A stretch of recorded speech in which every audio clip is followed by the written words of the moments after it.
Okay. So first of all, thank you so much for having me. I really appreciate it. When Erin asked me, I was excited because she was telling me about all the stuff she was into and what she was doing, and I just love sharing information. So thank you. So I'm going to do a workshop on getting your perfect client. And I love that last session, what Octavia and Kamika were both talking about. I think Octavia touched it because I'm kind of this way too. I love to write things down. I feel like you can't reach your goals if you don't type it in or write it down or figure out how to strategize towards it. The other thing is the vision. I think you have to have a clear vision of who your perfect client is in order to get that client. It's just not going to happen just from you starting an Instagram and then just, it doesn't work like that. You have to have a vision for your brand and you have to have a vision for your client. So in this workshop, I'm just going to explain how to develop these different personas and what I like to call, again, the perfect client. So we've all been made aware of what it is, right? Um, it's the target market. So there's these generic things that we look at, like age and demographic. And I feel like, some of us don't get so granular um, and don't take it super serious. But why it's so important is because I feel like when you don't hone in on who you want to target, you end up with these, as an example, nightmare clients. So, you might get the person that's like, that doesn't value what you do. I've had a client that was like, oh, you do social? Well, you're just posting. Why do I have to pay this? They just don't get it, or they don't want to hear it or receive it. I had another client that we did publicity for, and it was a huge expo. And same thing, they just didn't understand the value. They were like, well, how long does it really take? Why do you have to set up like this red carpet? And how come you need additional staff? And why do you need money for this? So, it's education, right? So you're educating your clients along the way. But again, if you hone in on who your target is, you won't even run into that. So that's one reason why I think this is important. Love it. And please, anyone who's in the session too, feel free to ask questions as this is rolling. I'll just try to answer them as I'm moving along too. Yeah, Um, one thing too, just in terms of for your background, right? And I mean, I know you run an agency, and give just some context for that, because I think it's really cool. As somebody who used to own an agency and sold that over the last couple of years, just always great to hear kind of that context and story. So yeah, absolutely. So I was working in the fashion industry, and I went back to school, got a second degree, and I thought, oh, I want to get into fashion and do marketing, and so that's what I targeted. So I started working in it, and I worked for a publishing company, and they let go me and another person. wow. And at that moment, I mean, you're initially hurt, right? You're like, what happened? And you internalize and like, is this me? But something told me to just relax. I had just had a baby. Like it was like my baby was a year old. Wow. So it was almost this serendipitous because I had been saying that in my head, like, God, I got to get up and travel here. And, it took me like an hour to get to work at the time. So long story short, I took that and I just started consulting right away. I was like, okay, I'm going to get unemployment. Now let me take that money and put it right back into my business. What do I want to do? Did I need credit? I mean, cards, or did I need a website? Like, let me figure out how I can set my budget so that I can start to brand myself accordingly. And again, do things like this so that I can have a fruitful business. So that's what I did. I then, kicked off my agency, and now it's been over, gosh, about 9 years now. And I've worked with big brands, Red Bull, Keurig, FabFitFun, gosh, Ford, Chevy. So I've worked Lexus, like I've worked with a lot of big brands, but then I've also worked with tech companies, startups, and smaller companies that are just trying to get off the ground. Awesome. So yeah, so I love it. I love what I do. I love helping people. I love the marketing element, and I just think it's just so innovative. The things that are happening now, especially with digital and advertising. Very cool. Very cool. Yeah. So let's see. So I was saying why this is important. And the other thing I wanted to really be clear on is, it's important that you develop this target persona because you don't want to target everybody. I think that if you think about it, you as a consumer, you're not purchasing things that are for everybody. There's things that you like, and there's things that your spouse likes, and there's things that your kids like. So there's a reason for that. So you're not trying to target everybody. So that's really important. And so I just want you to stop thinking, hey, I'm going to be excluding customers. Like that's not the way to go. You want to think about, okay, who do I want as my ideal client and who do I want to work with? I think that's most important. So I'm going to pull up, and I'm not sure if everyone has the worksheet, but I'm going to go ahead and share it as well. Let's see.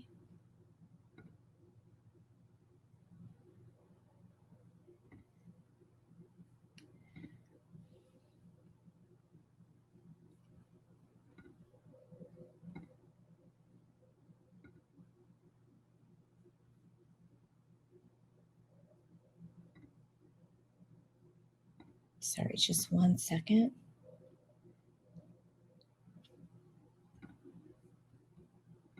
Here we go.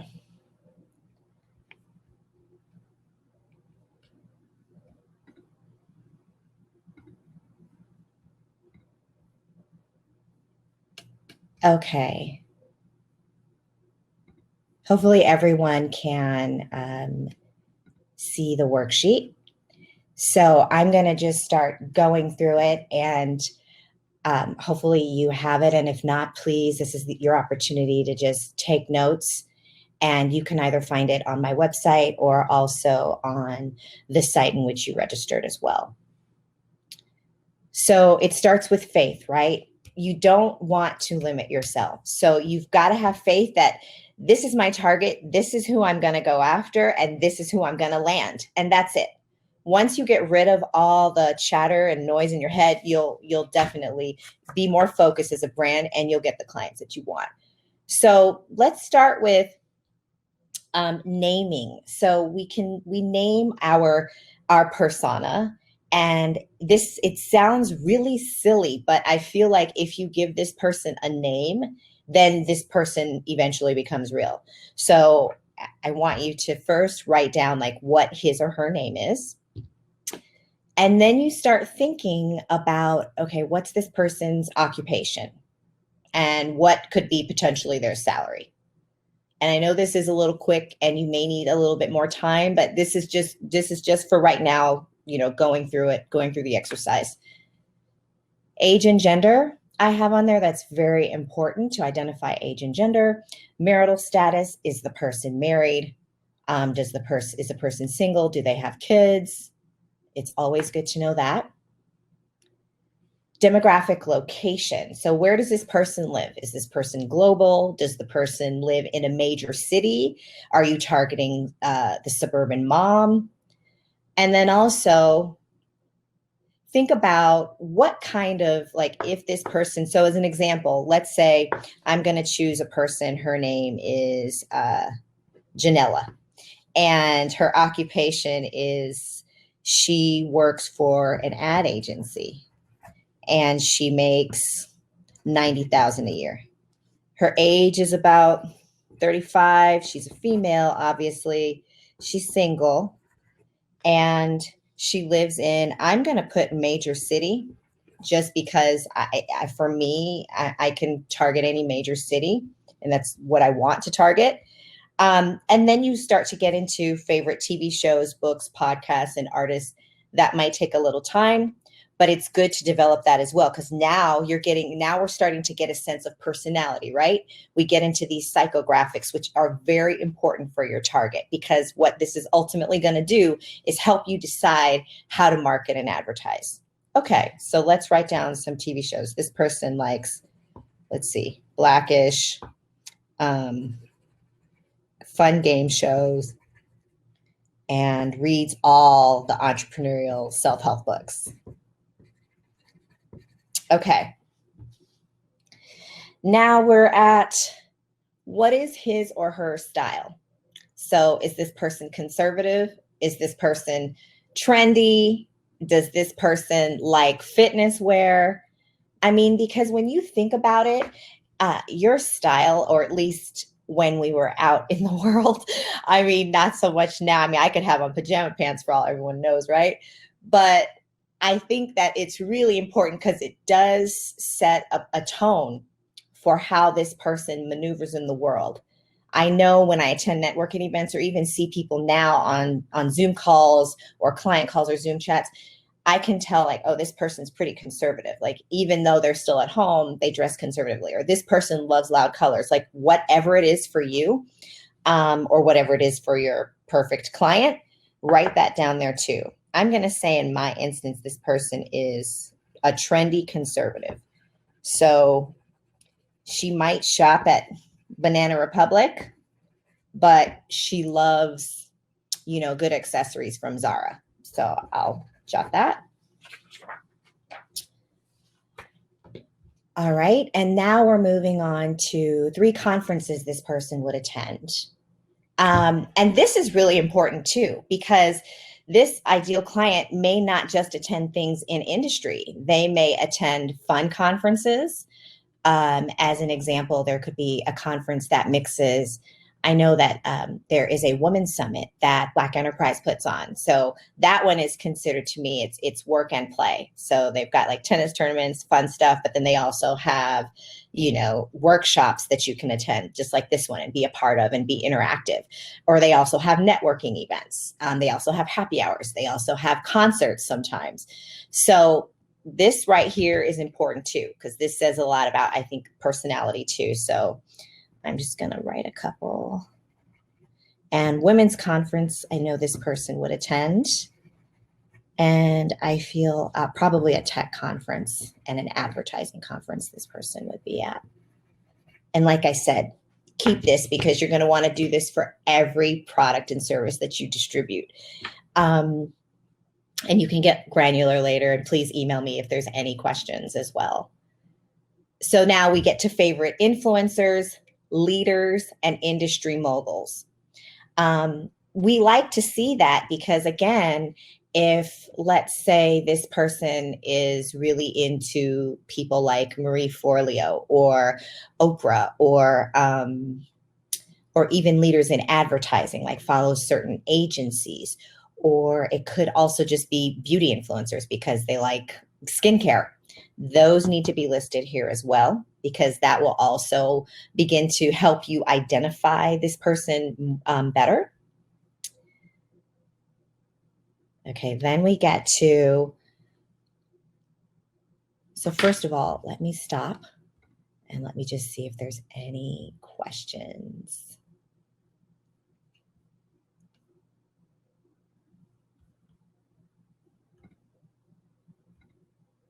Okay, good.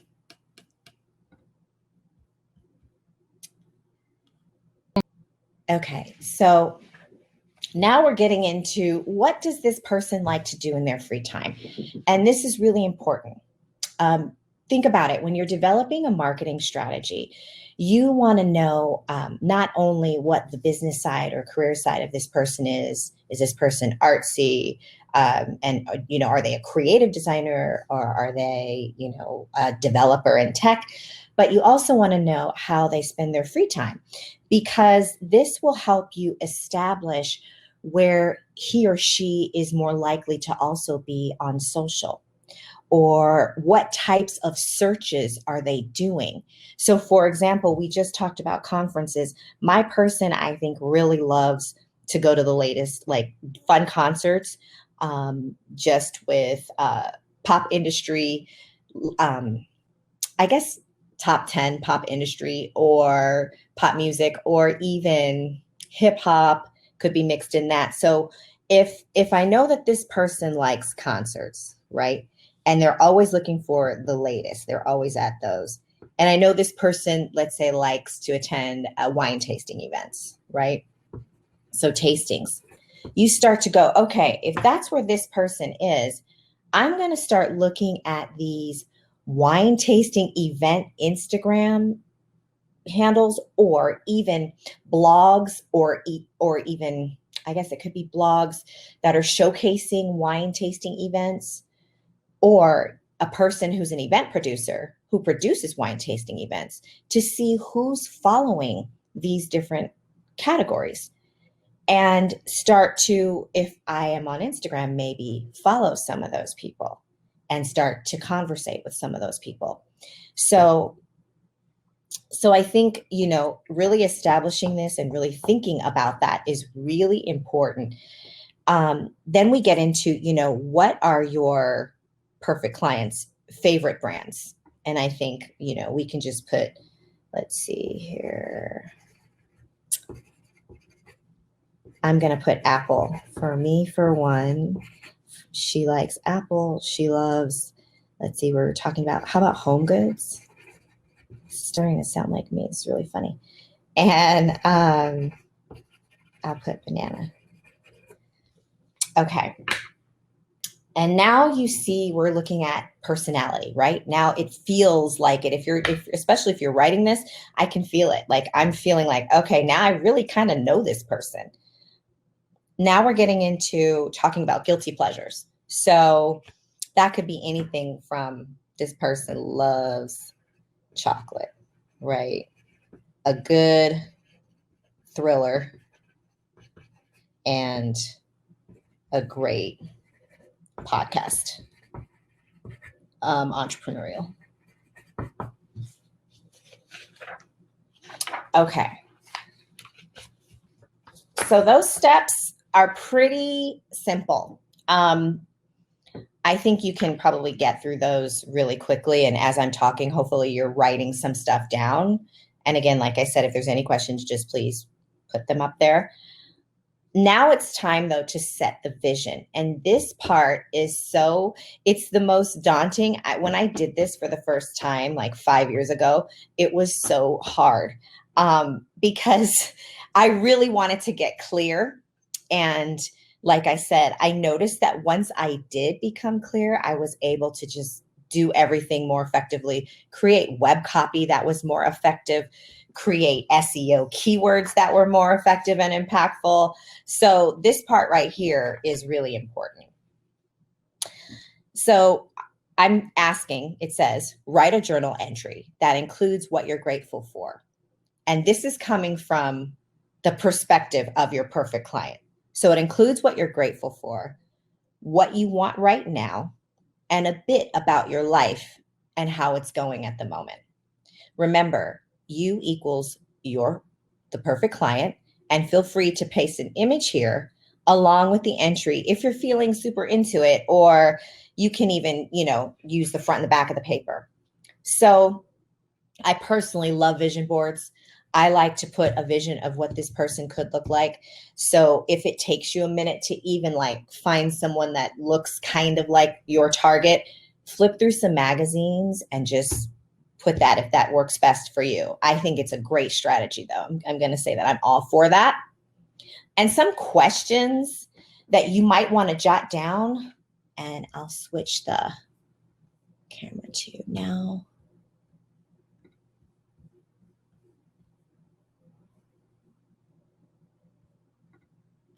Okay. Some questions you might want to jot down while you're doing this exercise are the following.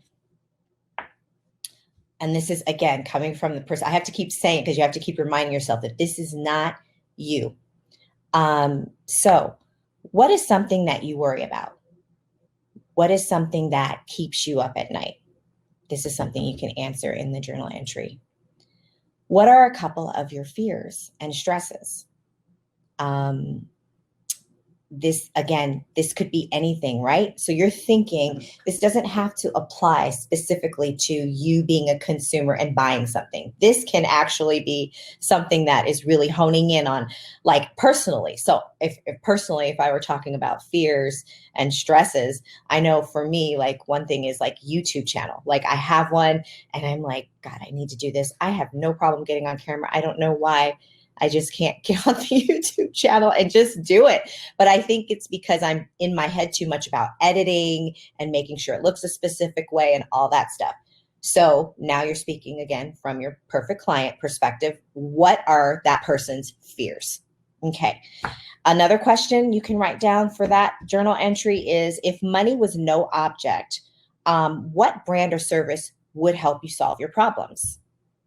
So that's a really deep one. And again, we're diving deep for a specific reason. Remember, you're focused on an emotional connection with your client and customer. I can't stress that enough. And I'll give you some examples of who's doing that very well too once we finish this. How do you lead in everyday life? Or are you a leader? Are you more of a person who likes to be led? Like, that's really important. How do you deal with close friends and family in your business? Are you the type of person that likes people to come in and congregate and help? Are you the type of person that calls everybody to ask for advice? Specifically, what type of person are you when it comes to family and close-knit friends? So I think those questions are going to be helpful in your journal entry. And I'd also, if you email me, Katrina at, and I'll write it in here, Katrina at Chica Intelligente.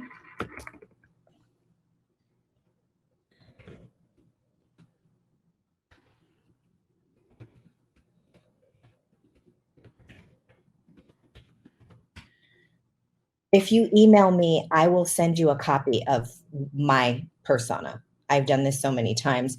I have them written. I'm happy to, so you can see an example of a journal entry or whatever it is you need. So I'm happy to send you that. Now, again, I'm going to start to close here because I see we're getting a little bit close on time. But I want to say that this is going to inspire your web copy. This is going to inspire where you are looking for clients. So guys, for example, should your brand be on Instagram?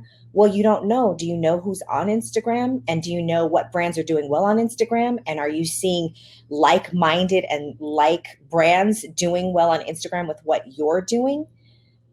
So it takes some research. Or maybe LinkedIn. I had a client tell me, she really wanted to be on Instagram. And when I did this with her and we looked through everything, it didn't make sense for her to be on Instagram. It made sense for her to be on Instagram to show her friends her brand. It did not make sense for her to be on Instagram for someone to purchase her product. So we have to know the difference. If we want to be cute and create a brand that's cute and go on Instagram so all of our friends can like our pictures, totally fine, right? But if we're trying to get a return on our investment, because content does take work, right? We all know that. Any new entrepreneur too, it takes work and it takes time. And even if you're a vet, like you've been doing this for over 5 years, you would know that as well. It takes time. So you want to make sure that you're on the right platform. So doing this, you're going to start to see, wow, maybe my target customer is only on LinkedIn and Pinterest.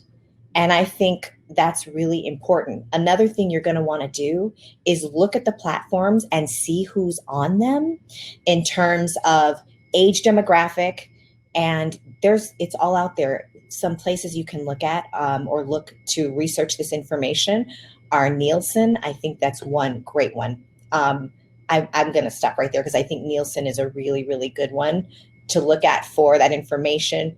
There's another one that like I said, I'm happy to send. I have a whole sheet on it, so I'm happy to share and send before this night is over so that you guys can have those resources as well. But it's good to look at who's in those platforms. Like maybe Instagram is better for ages, 25 to 45 is the sweet spot, but you're really targeting, age 45 to 55. So I think that's really, really important to note. And then I have a question. You said, can you have several different target personas for the same product and service? My short answer to that is no. So you might have, let's see, You could have, I'd say maximum three. I wouldn't go past three different personas or three different perfect types of clients, because let's say I have a product and it can go residential. I'm working with a product now, residential, commercial, so I'm either doing residential, commercial, or just the everyday consumer. In that instance, yeah, like if I sell decon that cleans like coronavirus or something like that, right? Or Lysol, right? So you can sell it in terms of B2B, which is just selling to the commercial businesses. You can sell it residential, or you can sell it just to the everyday consumer. So, yeah, so that's a hard one. I think it just depends on, like, if it's that type of product that can